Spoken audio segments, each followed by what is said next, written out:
जय हिंद। आपने यह सुना होगा कि जब भी हमें खट्टा ढकार होता है या किसी को खट्टा ढकार आता है या अपचक की स्थिति होती है तो उन्हें एडवाइस दिया जाता है कि वो इनो या सोडा या फिर ओआरएस घोल पिए, उसको अच्छा लगेगा।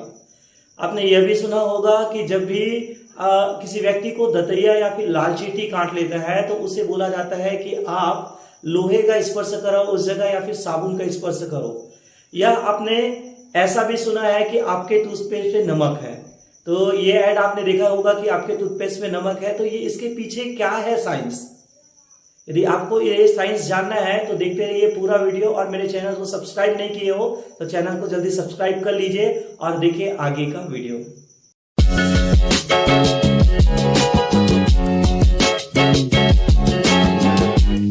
जय हिंद बच्चों। आज हम बात करने वाले हैं अम्ल और क्षार का दूसरा टॉपिक, जो आते हैं 5 नंबर के सवाल। मैंने 2 नंबर के सवालों के बारे में आपको पिछले वीडियो में बता दिया है। यदि आप पिछला वीडियो नहीं देखे हैं तो डिस्क्रिप्शन पे जाके आप पिछला वीडियो देख सकते हैं, या फिर आई बटन में भी आपको पिछला वीडियो का नोटिफिकेशन दिखाई दे रहा होगा, तो आप वहां को क्लिक करके पिछला वीडियो देख सकते हैं। तो आज हम बात करते हैं अम्ल और क्षार से संभावित जो 5 अंकों के जो प्रश्न है वो किस तरह से आते हैं। तो अम्ल और क्षार से संभावित 5 अंकों का जो प्रश्न पहला है वो है आयनीकरण क्या है। आपको स्क्रीन में दिखाई दे रहा होगा कि आयनीकरण क्या है। देखिए, आयनीकरण तो अम्ल और क्षार के बारे में हम जब पढ़े कि अम्ल जो होता है स्वाद में हम उसका पहचान किए, उसका पीएच पैमाना के पहचान किए और लिटमस के आधार पर अम्ल और क्षार की पहचान किए। लेकिन इतना ही काफी नहीं था, तो एक वैज्ञानिक है जिसका नाम है ब्रांस्टेड और एक और वैज्ञानिक उसी के साथ लॉरी। आपको याद रखना है, आयनीकरण का जब उत्तर देखोगे तो आपको ये 2 वैज्ञानिकों के नाम जरूर लिखने हैं। वो है कौन कौन से? ब्रांस्टेड और लारी। ब्रांस्टेड और लारी ने अम्ल क्षार संबंधी गुणों के अध्ययन के लिए एक नियम लिया।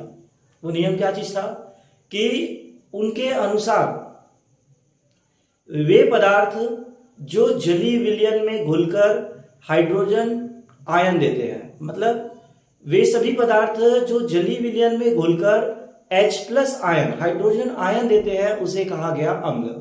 और क्षार किसे कहा गया? तो वे पदार्थ जो जलीय विलयन में घुलकर OH- जिसको बोलते हैं हाइड्रोक्सिल, OH- आयन देता है उसे कहा गया क्या? क्षार। ठीक है। तो ब्रांस्टेड लारी के अनुसार अम्ल वे होते हैं जो जलीय विलयन में घुलकर H+ आयन देते हैं, और क्षार वे होते हैं जो जल में घुलकर OH- आयन देते हैं। जैसे हाइड्रोक्लोरिक अम्ल, हाइड्रोक्लोरिक अम्ल को जब जलीय विलयन में जल अपघटन किया जाता है तो वो टूटता है क्या? H+ आयन और Cl- आयन, मतलब H+ आयन दिया ये, तो ये अम्ल कहलाएगा। NaOH एक क्षार है जिसको जब जल अपघटन किया जाता है तो वो कन्वर्ट होता है Na+ और Na+ और OH-। तो Na+ और OH-, तो ये OH- आयन दिया, तो इसको कौन सी श्रेणी में रखा गया? क्षार। यही जलीय विलयन के माध्यम से आयनों में विभक्त करना और उसके अम्ल क्षार की पहचान करना, यही कहलाया आयनीकरण। ठीक है। तो चलो, आपको यदि ये क्वेश्चन आते हैं 5 नंबर में तो आपको क्या लिखना है, सुनते जाइए।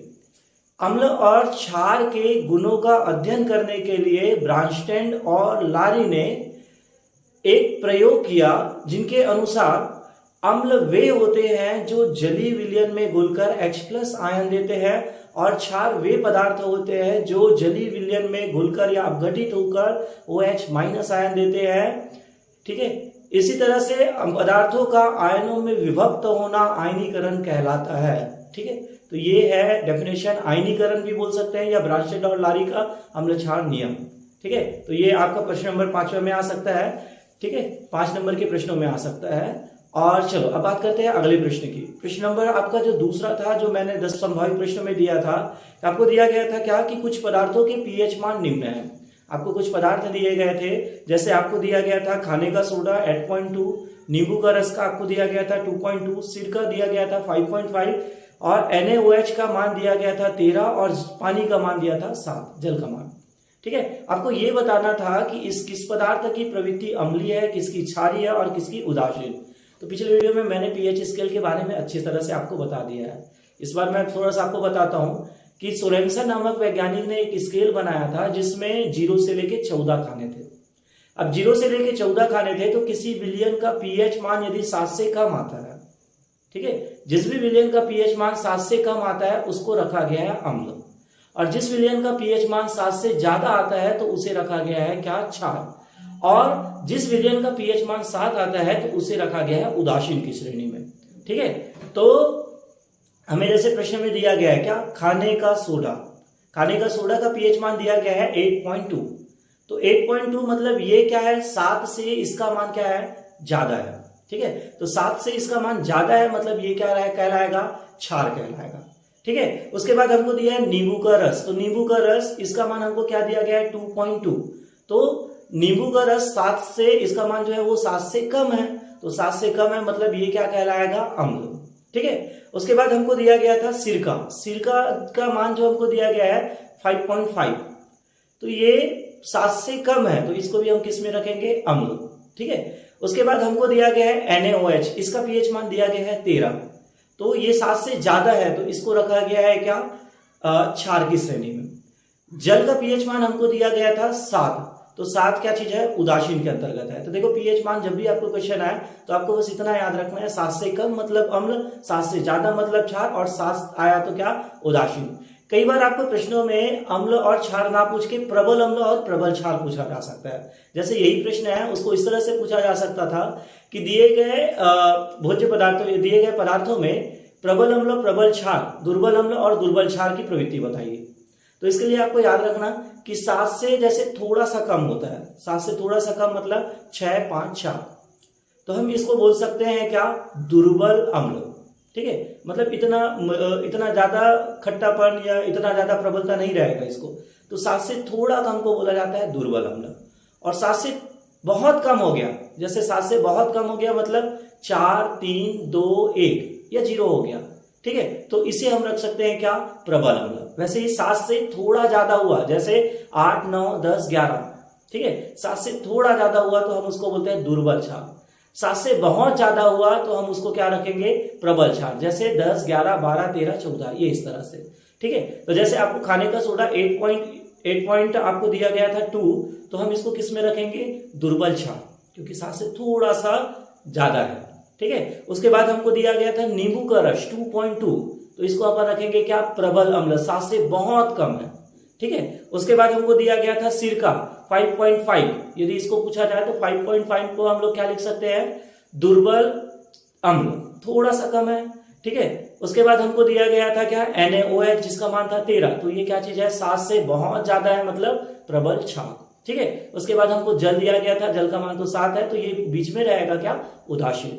तो ये था आपका प्रश्न नंबर दूसरा का जवाब। तो प्रश्न नंबर दूसरा में आपको बस ये याद रखना है, जिसका पीएच मान 7 से कम अम्ल, 7 से ज्यादा क्षार, 7 से बहुत कम दुर्बल अम्ल, 7 से थोड़ा कम दुर्बल अम्ल, 7 से बहुत कम प्रबल अम्ल, 7 से थोड़ा ज्यादा दुर्बल क्षार, 7 से बहुत ज्यादा प्रबल क्षार। ठीक है, तो आप इसमें से कोई भी मान दिया जाए या अन्य भी मान दिया जाए तो आप बना सकते हैं। ठीक है, आपको प्रश्न नंबर तीसरा दिया था कि धातु के साथ अम्ल की क्रिया कराने पर, ठीक है, धातु के साथ अम्ल की क्रिया कराने पर सामान्यतः कौन सी गैस निकलती है, और आपको बोला गया था क्या कि आप इस निकलने वाले गैस का परीक्षण कैसे करेंगे, मैग्नीशियम धातु का उदाहरण देके बताइए। ठीक है, तो क्वेश्चन तीसरा ये था कि धातु की क्रिया अम्ल से होने पर क्या होता है, यह कौन सा गैस निकलता है। तो इसका उत्तर आपको याद रखना है कि जब भी धातु की क्रिया अम्ल से होता है, ठीक है, धातु और अम्ल की क्रिया, देखो उदासीनीकरण में अम्ल और क्षार की क्रिया होता है। ठीक है, इसमें क्या होता है, धातु और अम्ल की क्रिया जब भी हो तब बनता है क्या, लवण और हाइड्रोजन गैस मुक्त होता है। ठीक है, आपको ये याद रखना है कि धातु की क्रिया जब अम्ल से होता है तो लवण निर्मित होता है और हाइड्रोजन गैस मुक्त होता है। तो आपका पहला लाइन ये होगा कि धातु की क्रिया अम्ल से कराने पर हाइड्रोजन गैस निकलता है। ठीक है, अब इसमें दूसरा प्रश्न ये था, ये निकलने वाली गैस की परीक्षण आप जांच कैसे करेंगे। तो इस गैस की जांच हम कैसे करेंगे, तो हाइड्रोजन गैस जो रहता है वो क्या कर देता है, जलती हुई तीली के पास यदि हाइड्रोजन गैस ले जाए तो उसको काम करता है बुझाने का काम। ठीक है, तो इसकी पहचान कैसे करेंगे, तो जलती हुई तीली को उस गैस के पास ले जाएंगे। ठीक है, जलती हुई तीली को उस गैस के पास ले जाएंगे तो तीली बुझ जाएगा, मतलब ये पहचान बताएगा कि हाँ ये गैस हाइड्रोजन है। ठीक है। और आपको तीसरा इसी में ऐड किया था क्या कि मैग्नीशियम धातु का उदाहरण दीजिए, तो आप ये लिख सकते हो, धातु में आप मैग्नीशियम लिख सकते हो, अम्ल में हाइड्रोक्लोरिक अम्ल लिख सकते हो, और मैग्नीशियम जब हाइड्रोक्लोरिक से क्रिया करेगा तो हाइड्रोजन गैस तो मुक्त होगा और साथ में बनेगा क्या, मैग्नीशियम क्लोराइड MgCl2। ठीक है, तो ये आपका क्वेश्चन नंबर तीसरा का उत्तर हुआ क्या कि जब धातु और अम्ल की क्रिया होती है तो हाइड्रोजन गैस मुक्त होता है, और इसकी परीक्षण हम जलती हुई तीली को उसके पास ले जाएंगे तो तीली बुझ जाता है, तो ये इसका परीक्षण हो गया। मैग्नीशियम धातु का जब HCl अम्ल से क्रिया करते हैं तो मैग्नीशियम क्लोराइड बनता है और हाइड्रोजन गैस मुक्त होता है, तो ये भी आप इसके जवाब लिख सकते हैं। प्रश्न नंबर चौथा आपका था क्या कि अम्ल वर्षा क्या है। ठीक है, तो देखिए अम्ल वर्षा से पहले हम पानी की बात करें, जो बारिश की जो बूंद है उसकी बारिश का जो पीएच मान होता है, तो बारिश का पीएच मान अभी हम पढ़े थे कि जल का पीएच मान क्या होता है, 7 होता है। तो अम्ल वर्षा का जो पीएच मान होता है वो होता है 7, मतलब उसकी प्रवृत्ति क्या होती है, उदासीन।